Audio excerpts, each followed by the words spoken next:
The question that awakens us: why do we work so hard, yet stay poor? Have you ever asked yourself, why do I work from dawn till dusk, year after year, and still barely make ends meet? Why is it that the ones who toil the hardest are often the poorest? And why, the harder we try, the more exhausted life seems to become? If you're a factory worker, a blue-collar laborer, or an office staff barely earning enough to cover rent, meals, and send a little home to your parents, but you can't save, can't afford vacations, can't afford to fall sick, and don't dare to rest, then you might just see yourself in what's about to be shared. And if you've ever woken up at 3 a.m., staring at your bank balance on your phone, sighing before you close your eyes again as if nothing could ever change, then this video is meant for you.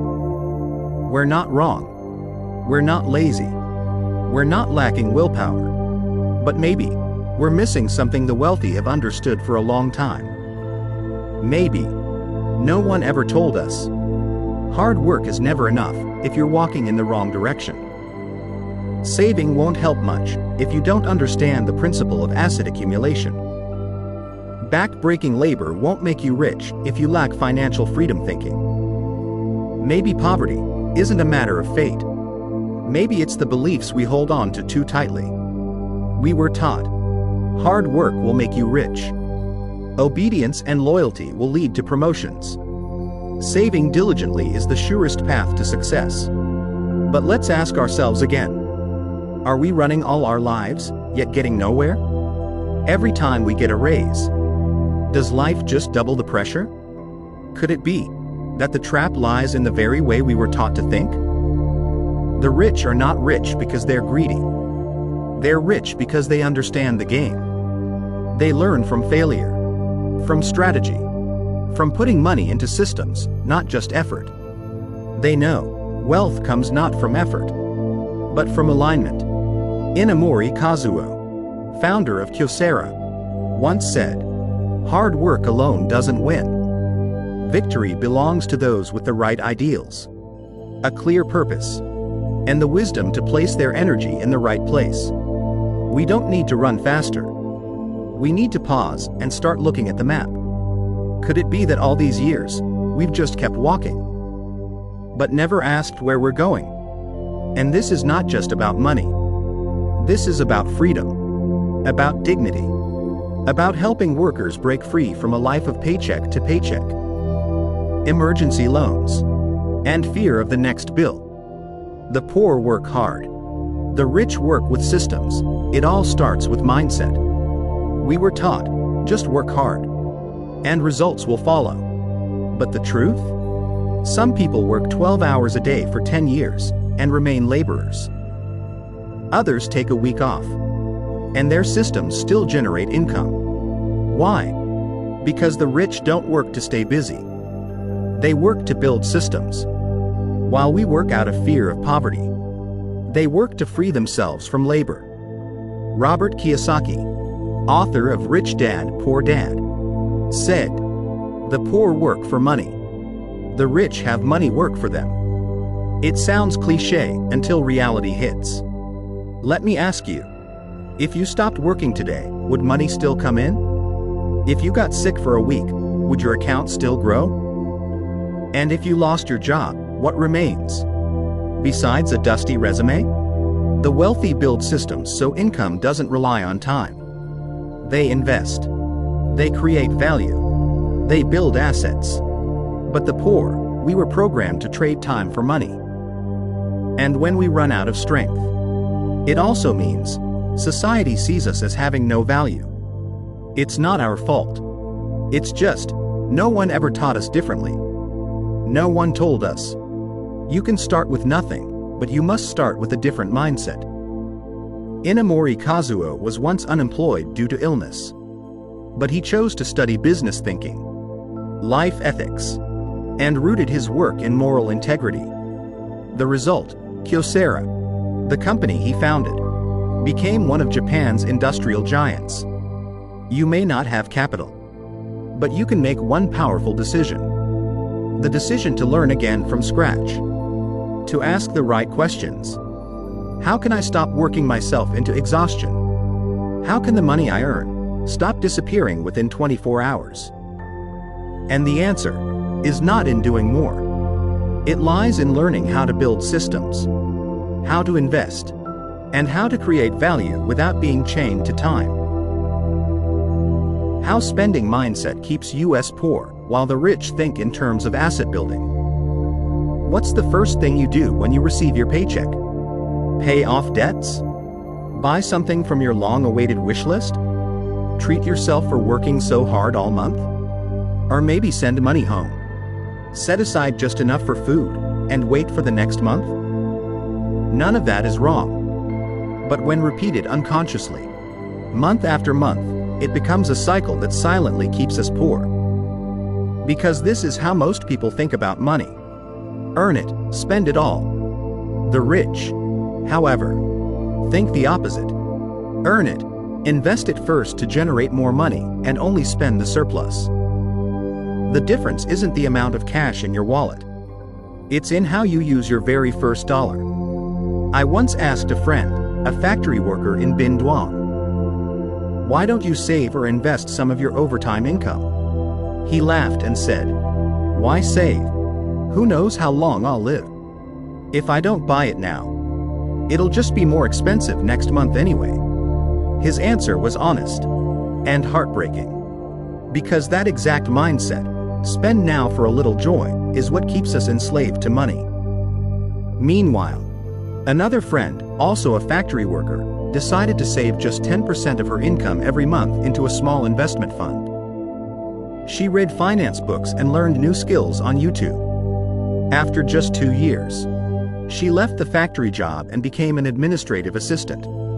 Now she's studying English to work remotely. Same salary, same starting point.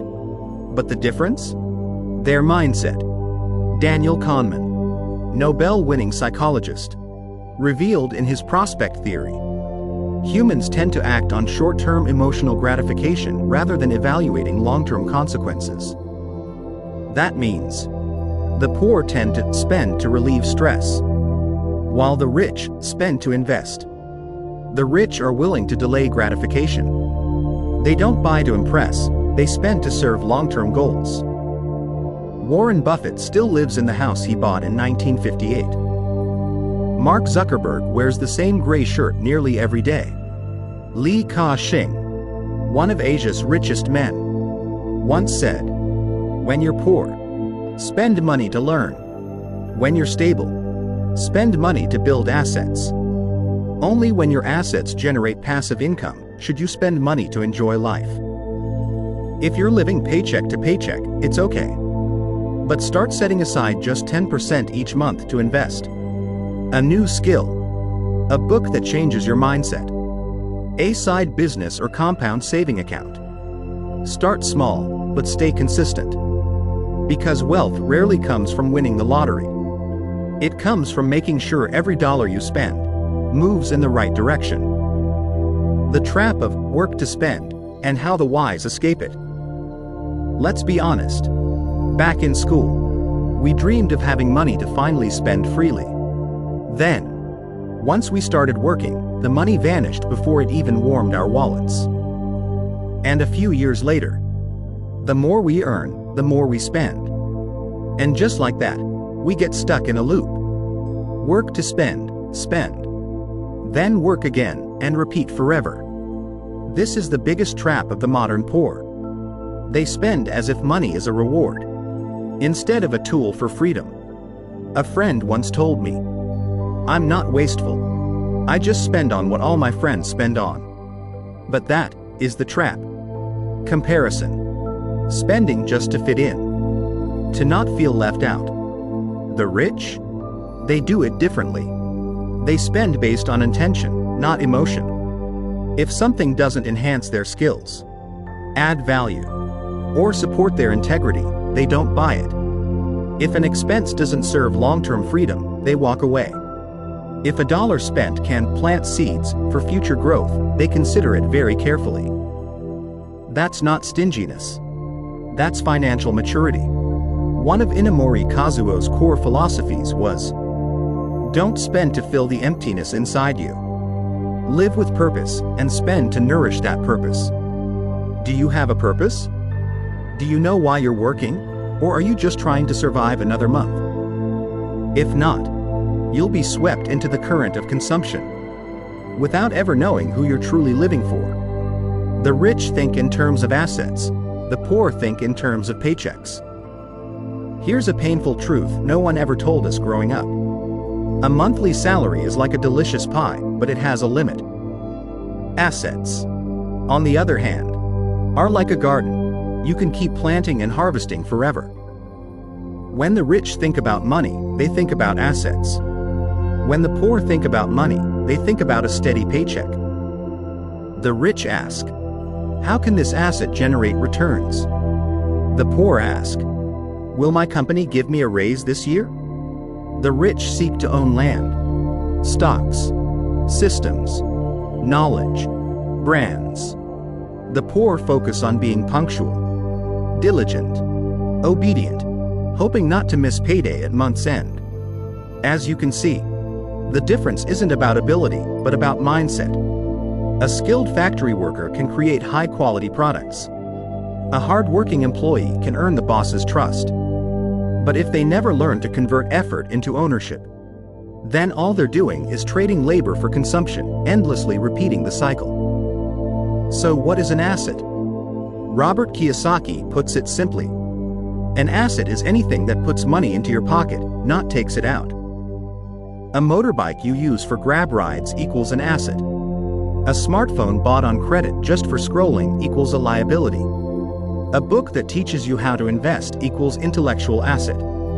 A skill that earns you extra income equals personal asset. A YouTube channel where you share value equals media asset. While the rich accumulate assets, the poor accumulate liabilities, things that look valuable, but drain their money and energy. So, how many assets do you really have today?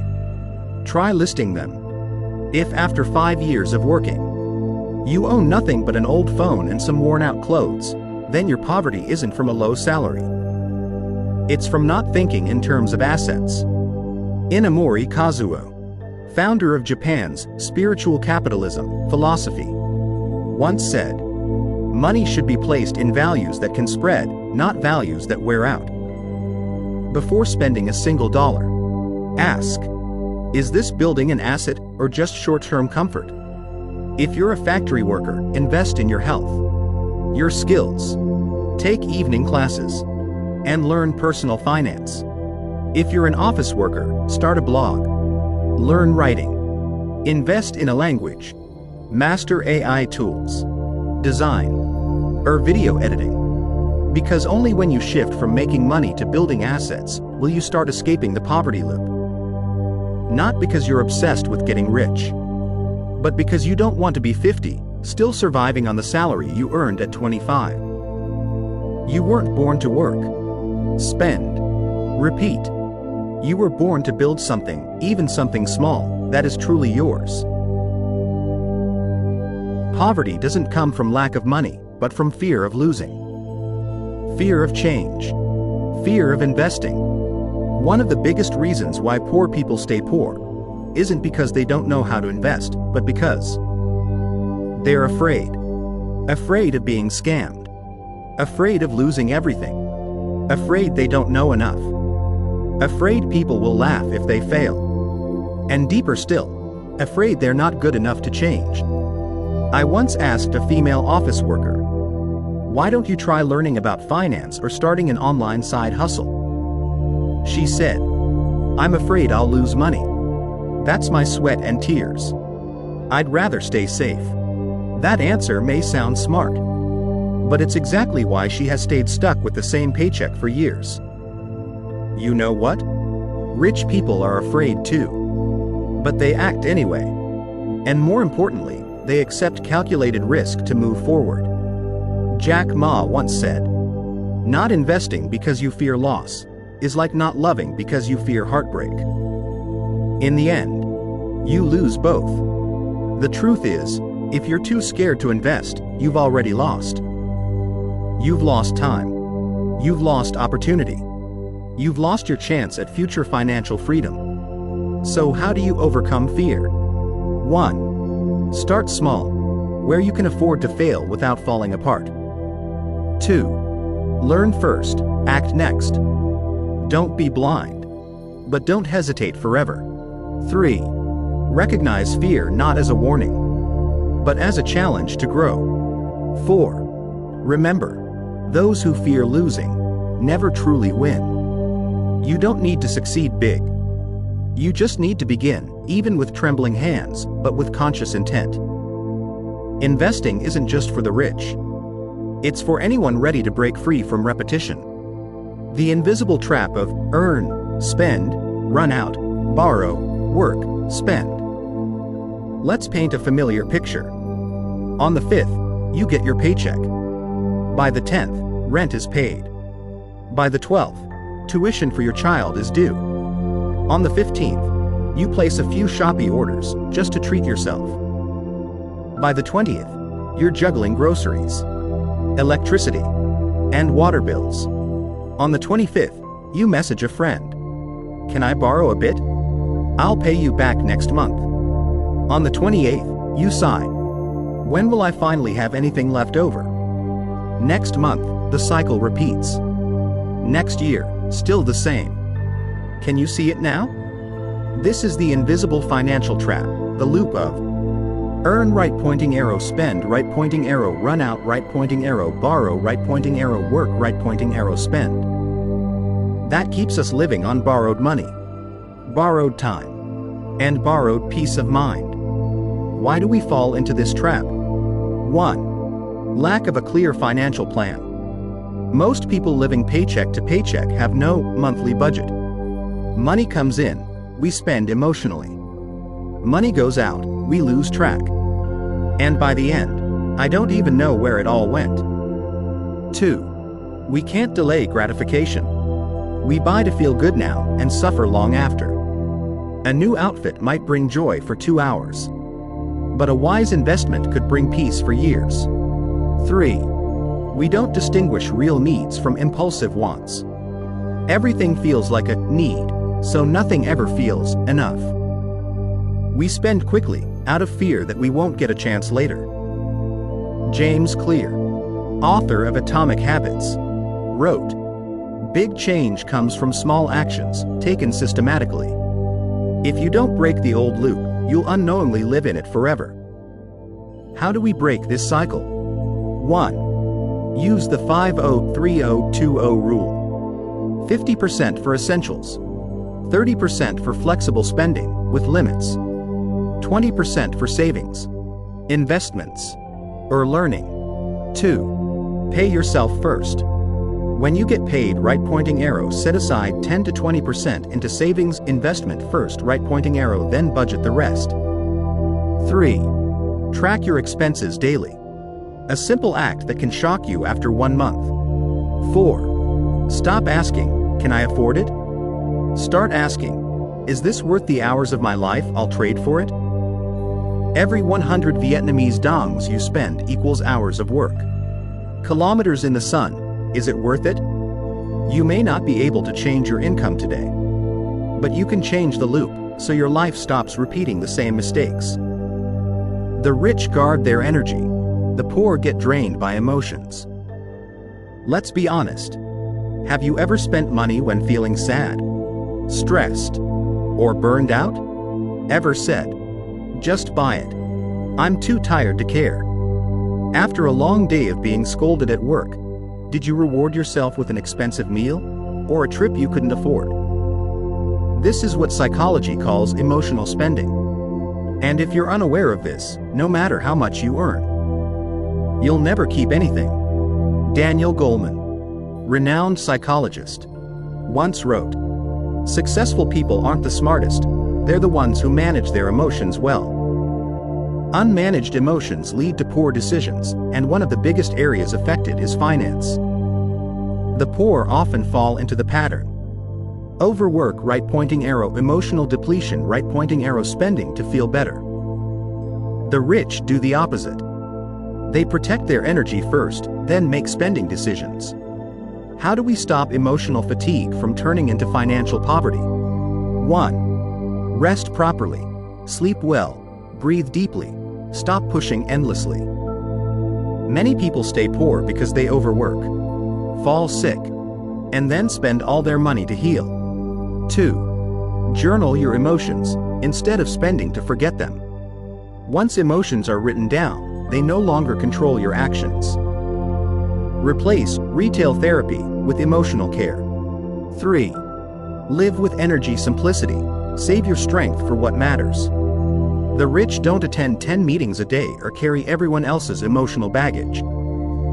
They filter their input because they know your energy is the first asset you must protect, even before your money. A person doesn't stay poor because they lack hours to work. They stay poor because they let energy, emotions, and time slip away without any support system. You deserve a life of greater ease. Start by pausing, take care of yourself, and soon, you'll see everything you do becomes clearer and wiser. Long-term thinking. The rich think in generations, the poor think in tomorrows. What will I eat tomorrow? Will I have enough to cover debt this weekend? What if I lose my job? How will I survive? These are the daily questions that keep us stuck in survival mode, unable to plan for life. Meanwhile, the wealthy ask different questions. How can I make sure my child never walks the same path of poverty? How can I stop working in 10 years and still live well? How can I build something today that still benefits my great-grandchildren? This is generational thinking, the ability to look beyond the exhaustion of today. And it's also why the rich get richer, day by day. Where does the difference lie? 1. The poor think in salary, the rich think in capital. The poor ask, how much can I earn this month? The rich ask, what am I building today that will profit me in 5 to 10 years? 2. The poor fear short-term risk, the rich take smart risks for long-term security. The poor delay learning because money is tight. The rich invest in learning because I don't want to stay stuck here forever. Simon Sinek, author of Start With Why, once said, great leaders don't think about right now. They think about legacy. Inamori Kazuo also wrote, the most successful people are those who can plant seeds today and wait 5 years to harvest. How can you develop long-term thinking when you're still struggling?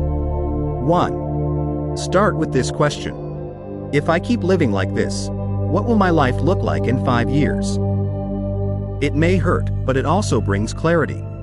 2. Build small, consistent investment habits and don't touch them for 3 to 5 years.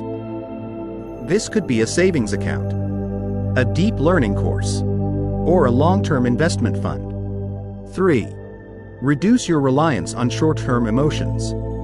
Before every purchase, ask, will this still matter to me 6 months from now? Long-term thinking isn't just theory. It's a kind of inner strength that helps you resist small temptations, so you can earn true freedom. No one gets rich from impulse, but from delayed gratification. In 1972, a famous experiment at Stanford University revealed a powerful truth. Children who could resist eating a single marshmallow were more likely to succeed in life.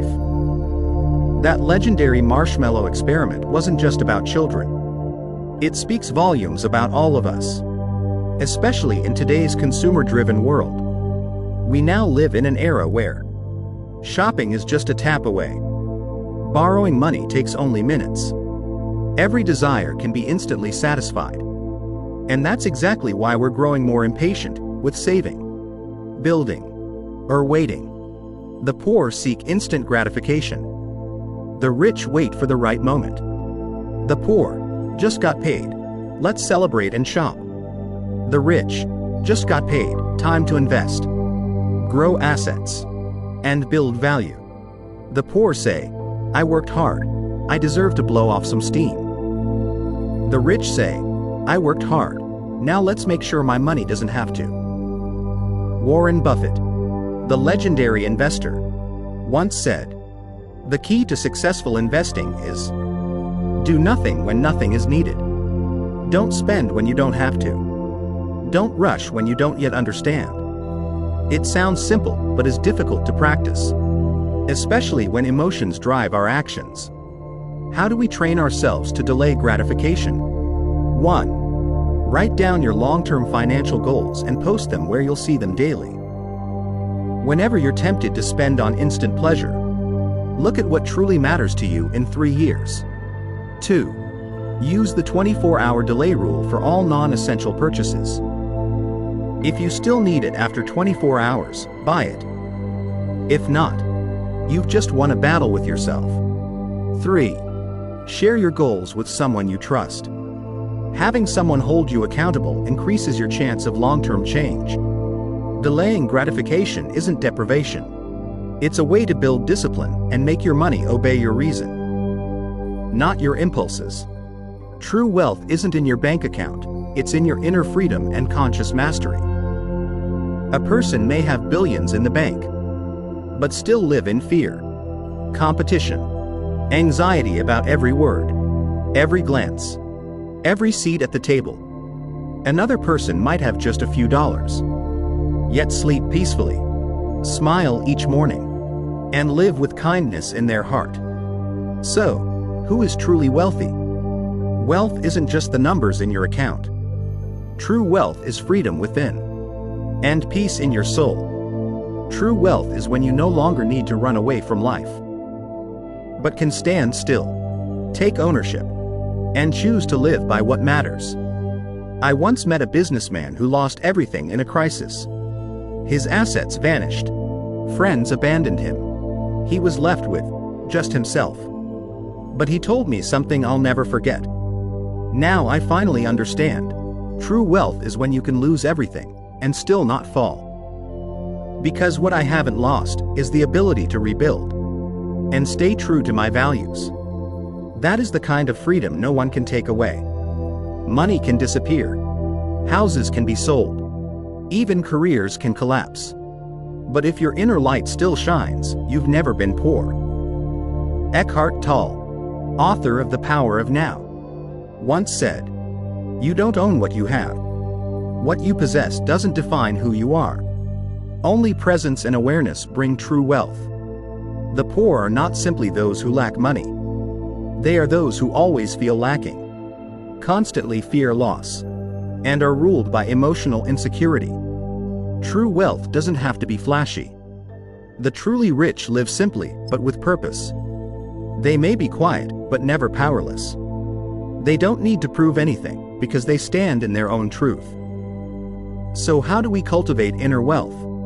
1. Stop comparing. Comparison is the enemy of freedom. The truly rich don't live to be better than others, but to be better than themselves yesterday. 2. Define your core values and live by them. An honest person who lives ethically and does what's right is already wealthy, because they don't pay the price in their soul for their actions. 3. Master your emotions. Whenever you feel angry, jealous, or afraid, pause, breathe deeply, and ask, "Can I choose a kinder response?" That is real wealth. 4. Never let money define your self-worth. Money is a tool, not a measure of your dignity. The truly wealthy use money as a servant, not as their identity.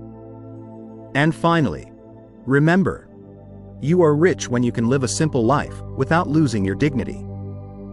You are rich when you don't have to bow your head to survive, but can hold it high with peace in your heart. Poverty doesn't just come from the outside, but from the limiting beliefs inside us. When we were young, we may have heard things like, "Don't dream too big, our family is poor. Money is dirty. Only greedy people think about it. Just live a decent life. Don't chase after success." These phrases, though seemingly loving advice, unknowingly installed a limiting operating system in our minds. We grew up with subconscious beliefs like, "I was born to lack. Wealth is bad. Success is pure luck. Rich people are not kind. Psychologists call this limiting beliefs. Carl Jung once said, "Until you make the unconscious conscious, it will direct your life and you will call it fate." Meaning, if you don't recognize the beliefs running your inner world, they'll quietly repeat, like karma, without you even realizing it. You might believe you don't deserve to be wealthy. You avoid investing because you think, "I'm not as smart as others." You don't dare to learn because, "I'm too old to understand new things."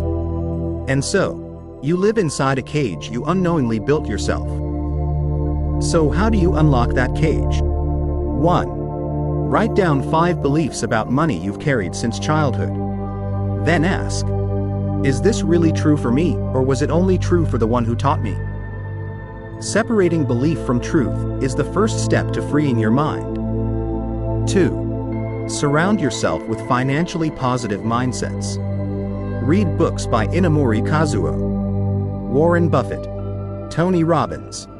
Listen to podcasts and watch videos by people who were once poor but never settled. 3. Ask yourself this transformational question. If I weren't limited by these old beliefs, how would I live today? Write it down. Reflect. Take one small action. And remember, poverty isn't in the pocket, it's in the mind. And thankfully, the mind can be reprogrammed. Your thinking can be rewritten. Your future can be redesigned. You don't have to live by what your parents, society, or even your past told you. You can start again, not with money, but with a new question, a new belief, a new beginning. Why the rich seem calm, while the poor always feel tense? Why is it that some people seem to move through life so lightly? They're not rushing, yet work gets done. They don't boast, yet earn quiet respect. They don't chase jobs or overwork, yet live well, free, and fulfilled. And then there are others, rushing out the door every morning, scrolling wearily at night, constant overtime, yet always short on money. One small mistake ruins their whole day. No one said anything, yet they already feel hurt. Inside, there's a silent storm of worry, urgency, and fear of lack. The difference isn't income, it's inner strength and how they design their life. The truly wealthy understand this. The value of your work isn't in how much you do, but in the state you do it from. Conscious presence creates more value than anxious effort and frantic hustle. The poor, always chasing after lack, live in a defensive mode. Always on edge. Always feeling they need to do more, go faster, or risk being left behind. But here's the truth. The energy you bring into your work is what determines the results you get. Work with resentment, right-pointing arrow, attract exhaustion. Work with anxiety, right-pointing arrow, attract worry. Work with presence and purpose, right-pointing arrow, attract trust, sustainability, and real value. Tony Robbins, one of the world's most impactful success coaches, once said, "Success doesn't come from tools. It comes from your internal state." A strong inner foundation turns any task into something meaningful. The rich know this. That's why they don't drain themselves trying to compete. They invest in inner clarity before investing outside. So how can you live more peacefully, even if you're still struggling financially? 1. Turn off emergency mode. Not everything requires a reaction. When you're criticized, rejected, or misunderstood, observe. Don't react. 2. Treat your personal energy like a savings account.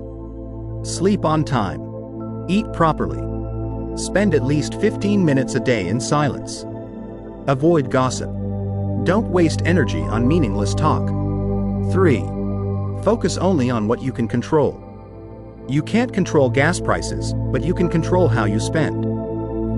You can't control your boss, but you can control how you respond. 4. Understand this. When your inner world is calm, your outer world becomes clear. True wealth isn't about how much you push. It's knowing where you're going. why you're going, and doing it from the right state of mind. True wealth isn't for show, it's the power to be kind and live deeply. Have you ever met someone who's clearly wealthy, but doesn't show it off? They eat simple meals, drive an old, clean car, wear modest, elegant clothes, speak gently, without boasting. They don't need to prove anything, because they know. True wealth is the freedom to choose how you live. They choose kindness, not because it's moral, but because they are full on the inside. Poor people are often misunderstood as being harsh, but often, it's the feeling of lack that makes them defensive. Quick to anger, quick to envy, quick to compare, quick to fear losing. The deeper the emptiness inside, the more we feel the need to compete for space. But when we are truly full, we can yield, give, listen, and understand. The Dalai Lama once said, "When you have everything, you begin to give. And when you give, that's when you truly understand what it means to live." Inamori Kazuo also shared, "Wealth is not for display. It is the condition that allows us to live ethically and bring benefit to others." So, what do truly wealthy people do with their money? They fund scholarships, libraries, hospitals. They build systems that create jobs. They quietly help those in need without asking for thanks. Not because they want praise, but because they've outgrown the need to compete or prove. They can watch others succeed and still feel peace. They see a poor child studying hard and want to help.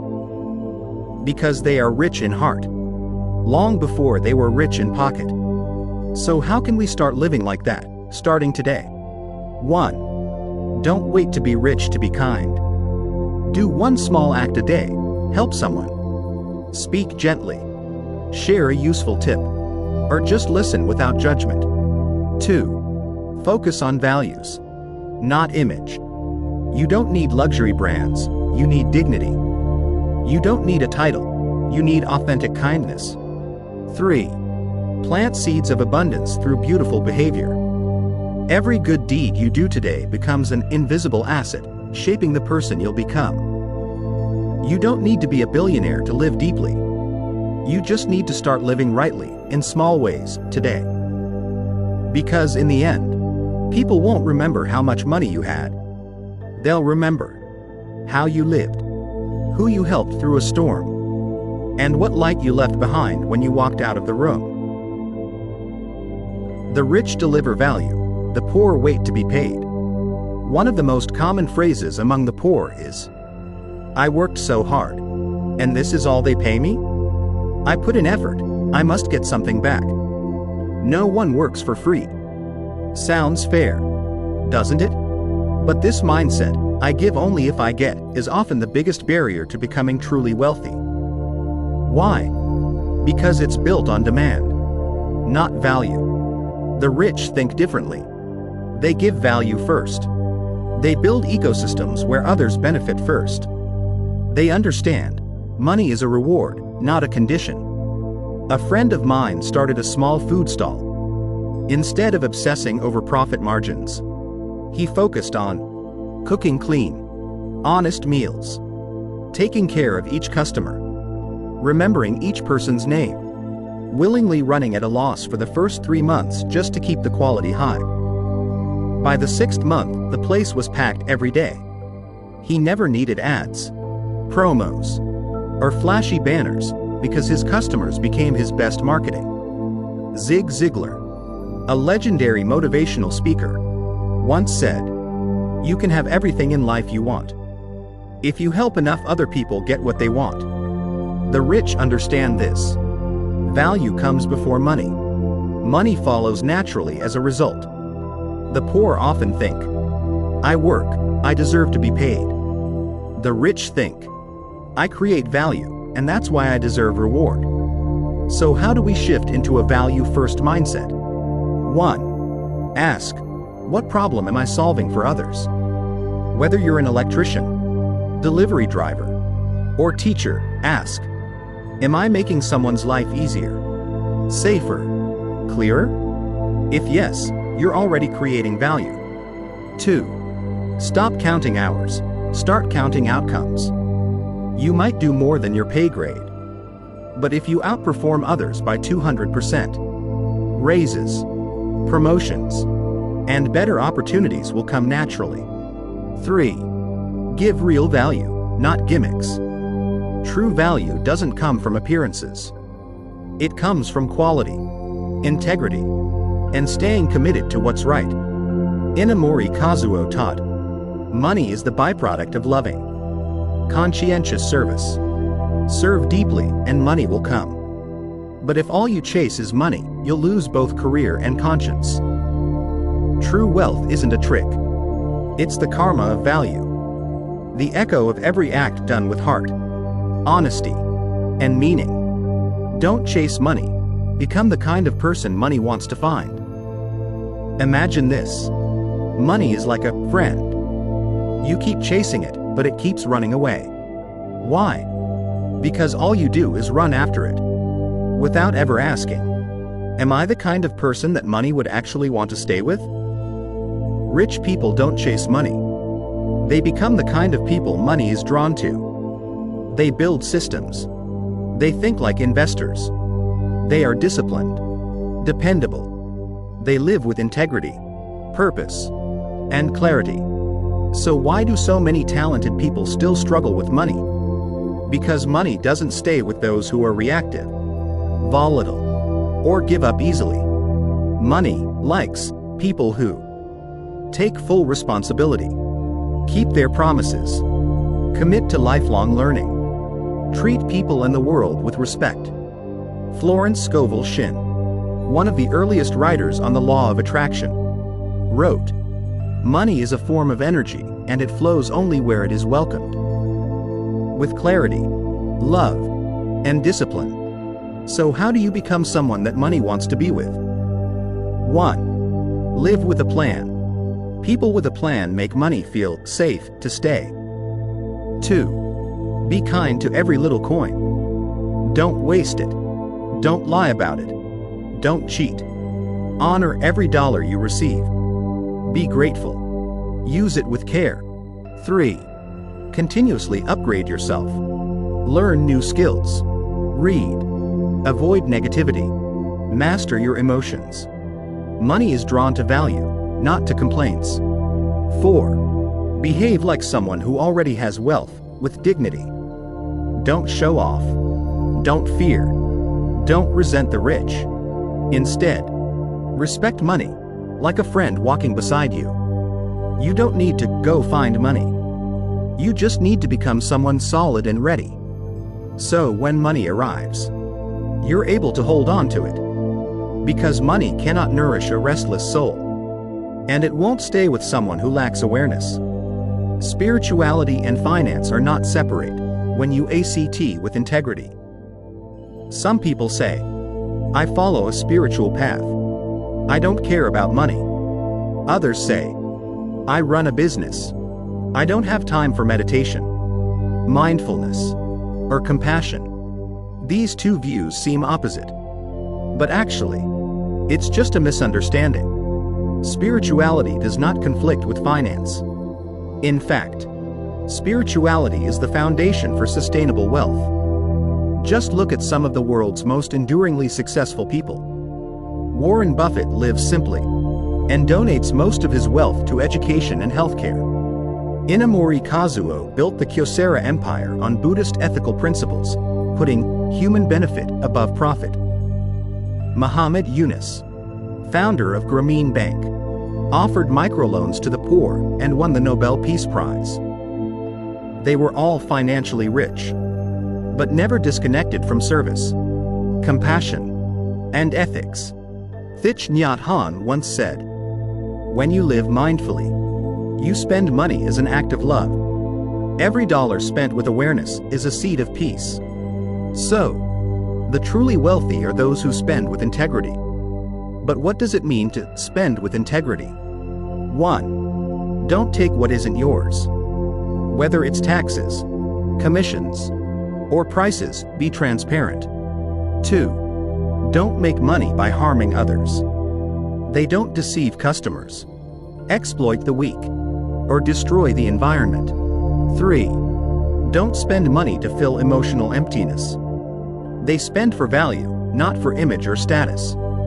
4. Always stay grateful for money. Every dollar received is honored. Every dollar given is offered with goodwill. The Dalai Lama once said, "There is nothing wrong with being rich. What's wrong is being rich and forgetting your responsibility to love." You can meditate every morning, live ethically, but if you never learn how to use money wisely, you may be rejecting one of the greatest tools to help the world. You can also be an entrepreneur, a CEO, an investor, but if you lose touch with consciousness, compassion, and humility, you might become wealthy, but also lonely, fearful, and exhausted. Spirituality and money are like two hands. One hand grounds your heart. The other builds your world. When your heart is clear, money arrives at the right time, in the right way, and with the right purpose. True wealth is when you can help others rise with you. In today's world, there are many people who are wealthy, but alone. They climbed by stepping on others. They kept all the secrets to themselves. They treated success like a battlefield. And when they finally reached the top, there was no one left to share it with. They weren't wrong, but they are lonely. True wealth isn't about having more than others. True wealth is when you can lift someone out of the mud, using the very experience that helped you rise. The truly rich understand. Having enough for yourself brings safety. But when the whole village thrives, there is peace. A wise teacher once told me, "When money comes to you, it is a test of your ethics. Can you keep the wealth and still keep the hearts of people? Will you have the courage to teach others how to rise, just as you did?" Viktor Frankl, a psychiatrist and Holocaust survivor, once wrote, "The highest purpose of human life is not pleasure, but to help others find meaning in theirs." So how do we spread wealth meaningfully? 1. Share your mindset, not just short-term charity. Teaching someone to manage money, build skills, or invest wisely will last longer than handing them cash. 2. Create opportunities for others to grow with you. When you find a good job, think of someone to recommend. When you learn something valuable, think of someone to share it with. 3. Don't show off wealth, sow belief. Say, "I was once just like you, but I learned. I grew," and you'll inspire far more than with flashy cars or bank balances.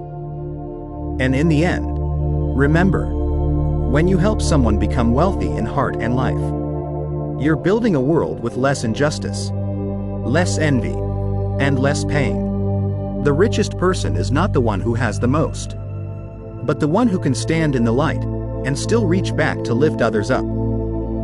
Not for applause, but because they understand. Value is only complete when it is shared. The journey from poverty to wealth isn't about money, it's about who you become. How many times have you looked up at the sky at the end of the month and whispered, "Why do I work so hard and still have nothing left? How are others getting rich so fast? While I'm still stuck. Will my life always be like this?" We think we're asking about money, but deep down, we're asking about ourselves. The value we truly create. The beliefs we've carried since childhood. The way we react to scarcity. Our courage. Our resilience. Our willingness to start again. Poverty was never your fault. But staying stuck there, without looking inward, is a deep kind of forgetting. Look around.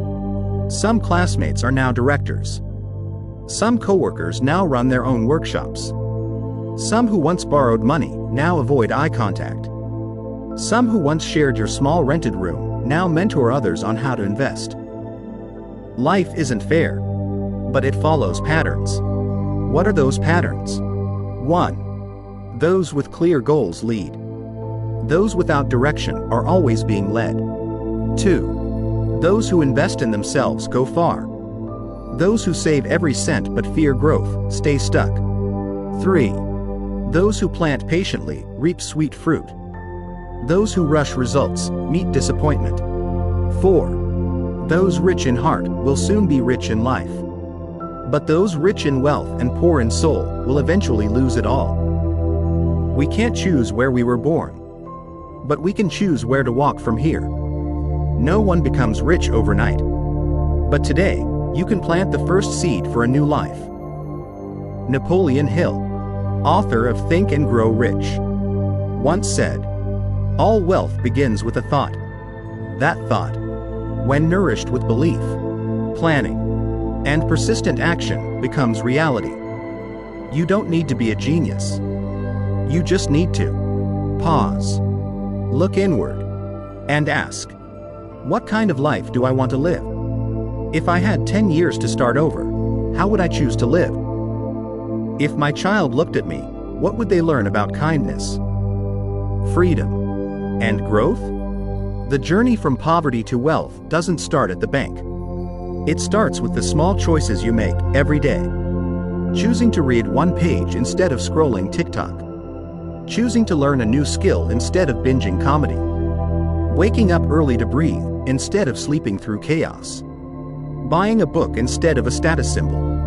Thay Minh Naim, a Vietnamese Zen teacher, once said, "True wealth is the freedom to choose what is right, without needing to compromise." So if you're tired, if you're drowning in debt, feeling trapped in a job, questioning your worth, pause, sit down, take a deep breath, and remember, you've never been useless. You've just not yet awakened the strength inside you. Maybe you've been in debt. Maybe you've been cheated. Maybe you failed. Maybe you've lost everything. But if you're still listening now, if your heart still stirs at truth, then you are more than qualified to begin again and live better than ever before. Wealth is not the destination. It's the person you become along the way. From someone full of doubt, right pointing arrow, to someone who trusts themselves. From someone frantic with scarcity, right pointing arrow, to someone who plans with peace.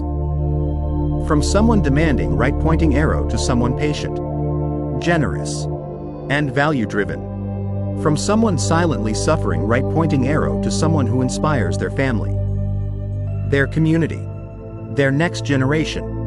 And if you ask, where do I begin? Begin by choosing to live differently today.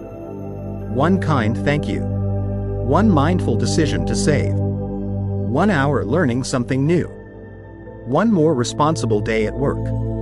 One more compassionate look at someone who's struggling just like you. One quiet, sincere prayer for yourself and for this world that's still carrying so much pain. Howard Thurman once said, "Don't ask what the world needs. Ask what makes you come alive." Because what the world needs is more people who have come alive. If this video has touched something in you, subscribe to the An Sang Ben Trong channel so you don't miss future messages like this. And leave a comment if you're facing a challenge so we can listen, share, and walk this path together. Because the light is never out there. The light has always been inside you. And sometimes, all it takes is one small spark to warm an entire corner of life.